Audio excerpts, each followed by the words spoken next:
mahilig mag-food crawl o yung mga nag-iikot-ikot para manghunting ng masasarap na kainan, bentang-benta ang mga katakam-takam na food stall sa Binondo. Ang ilang mga trending at pinipilahang yummy finds dyan, silipin sa Frontline Report ni Jenny Dongon. Weekend food trip baka mo. Abay, tara! Sa pinakamatandang Chinatown sa buong mundo, ang Binondo. Kahit saang kanto, siguradong matatakam ka sa dami ng mga masasarap na pagkain dito. Ang ebidensya, ayan, blockbuster ang mga pila. Tulad na lang ng food stall na ito. Pinipilahan sa kanilang barbecue fish cake, tofu at rice cake. Panalo! Sulit na sulit naman yung pagpila. Kung sweet treat naman ang hanap, panalo sa Binondo ang tanghulo.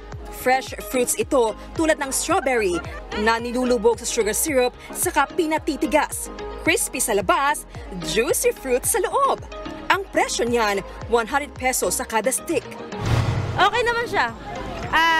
Recommended. Nabilhin. Okay siya, matamis. Hindi siya typical na strawberry na maasim. Di rin nauubusan ng customer ang tindahan ng dumplings na ito. Ang kanila kasi mga binibenta, freshly cooked, kaya talagang matatakam ka. Ang grupong ito na galing pang Tarlac, ito agad ang kanilang first stop dito sa Binondo. Tikman mo. Masarap. Okay siya. For authentic Chinese cuisine naman, tikman ang Chinese fried siopaw rito. At ang perfect partner dyan, ang sugar issues na ito na talaga namang dinadagsa ng mga tao. Sa amin niyang pagbisita, nagkaubusan pa ng tubo. Isa pang binabalik-balikang pagkaing Chinese rito ang kanilang mga tikoy, lalo na't papalapit na ang Chinese New Year. Classic, ube, munggo at iba pang flavor ng tikoy, meron yan dito.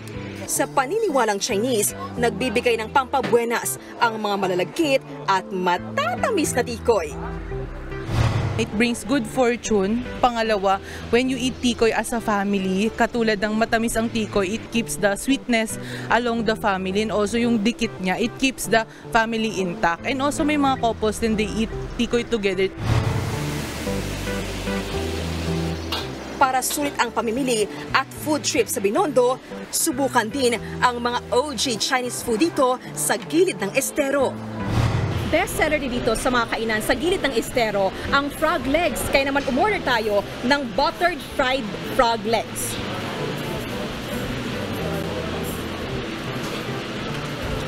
Yung kanyang meat, lasang manok.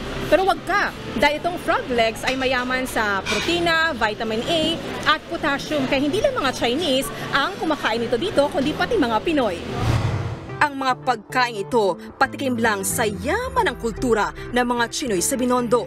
At sa nalalapit na Chinese New Year, ipagdiriwang pa nila ito kasabay selebrasyon ng ika-430 taon ng pinakamatandang Chinatown sa mundo.